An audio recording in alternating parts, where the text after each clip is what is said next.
रिंकू के जीवन की कहानी कुछ यूं है। स्कूल की पढ़ाई के दौरान रिंकू अपने परिवार के साथ एक छोटे से शहर में रहता था। पढ़ाई लिखाई में इसका मन नहीं लगता था। अपनी कक्षा में ये हमेशा ही फिसड्डी रहता था। मुश्किल से किसी तरह पास होकर अगली कक्षा में पहुंचता था। स्कूल के बच्चों से लेकर मोहल्ले तक लोग रिंकू का मजाक उड़ाने में कोई कसर नहीं छोड़ते थे। रिंकू की पढ़ाई में कमजोरी से उनके माता पिता भी दुखी रहते थे। पढ़ाई में पिछड़ने का डर तो रिंकू को भी होता था, परंतु कोशिश करने पर भी पढ़ाई में उसका मन नहीं लगता था। हर तरफ से उपेक्षा और तिरस्कार से दुखी होकर अंततः रिंकू ने पढ़ाई छोड़ने का मन बना लिया। अभी वह 10वीं कक्षा में था। उसकी पढ़ाई की जो स्थिति थी उससे बोर्ड की परीक्षा में उसे पास करने की उम्मीद लगभग न के बराबर थी। अपने जीवन से निराश रिंकू एक दिन जब स्कूल से घर लौट रहा था, तो रास्ते में एक जगह रामायण की कथा हो रही थी। उस समय ओजस्वी स्वर में कथावाचक लंका कांड की व्याख्या कर रहे थे। कथावाचक के ओजस्वी स्वर से बुरे ख्यालों में खोए रिंकू की तंद्रा भंग हुई और वह सम्मोहित होकर कथास्थल की ओर चल पड़ा। कथास्थल पर पहुंचकर वह जगह बनाते हुए आगे की पंक्ति में जा बैठा। रिंकू को देखकर कथावाचक मुस्कुराए और अपनी कथा को जारी रखा। रिंकू एकाग्रता से कथा के एक एक शब्द को सुन रहा था। इस समय कथावाचक कह रहे थे, समस्या बड़ी गंभीर थी।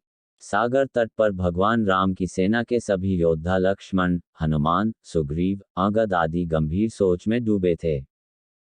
जटायु से ये तो पता लग गया था कि रावण सीता को लेकर दक्षिण दिशा में उफनते समुद्र के पार स्थित अपने राज्य लंका में गया है, परंतु इस विशाल समुद्र को लांघ कर लंका जाएगा कौन?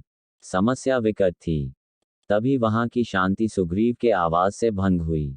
सुग्रीव ने प्रभु राम से कहा कि हमारे बीच एक ऐसे दिव्य शक्ति हैं जो समुद्र लांघ कर लंका जा सकती हैं।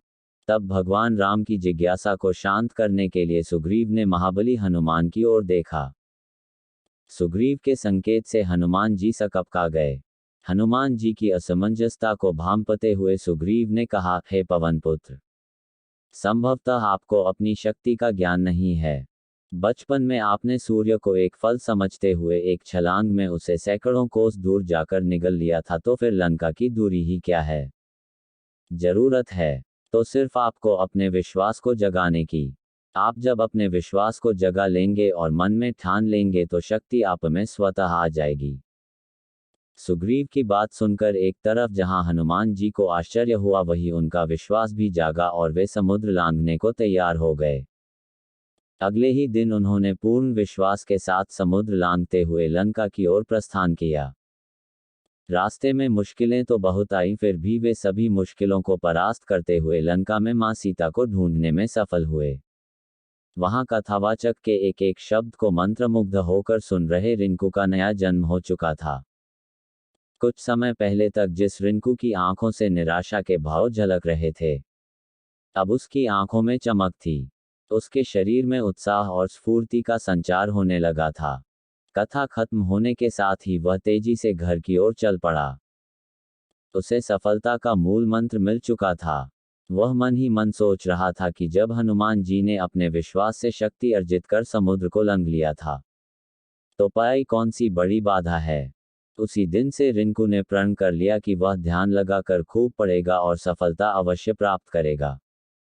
उसकी मेहनत रंग लाए। अपनी कक्षा में सबसे फिसड्डी रहने वाला छात्र रिंकू 10वीं की बोर्ड परीक्षा में सबसे अव्वल आया।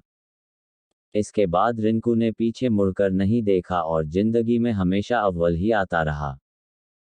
वह लोक सेवा की परीक्षा में भी प्रथम स्थान पर आया और अपने आप पर विश्वास की बदौलत वह सरकारी महकमे में भी पदोन्नति पाते हुए ऊंचे ओहदे तक पहुंच गया। विश्वास की शक्ति को साबित करने के लिए रिंकू का जीवन तो बस एक उदाहरण है। हर एक सफल व्यक्तित्व के पीछे उस व्यक्ति का विश्वास और कुछ कर गुजरने के जज्बे का मुख्य योगदान होता है। जब किसी व्यक्ति में विश्वास का संचार होता है, तो उसमें शक्ति अपने आप संचारित होने लगती है। फिर जब तन और मन में शक्ति यानी ऊर्जा का संचार होता है तो मुश्किल काम भी आसान हो जाता है। यही तो जीवन में सफलता का मूल मंत्र है।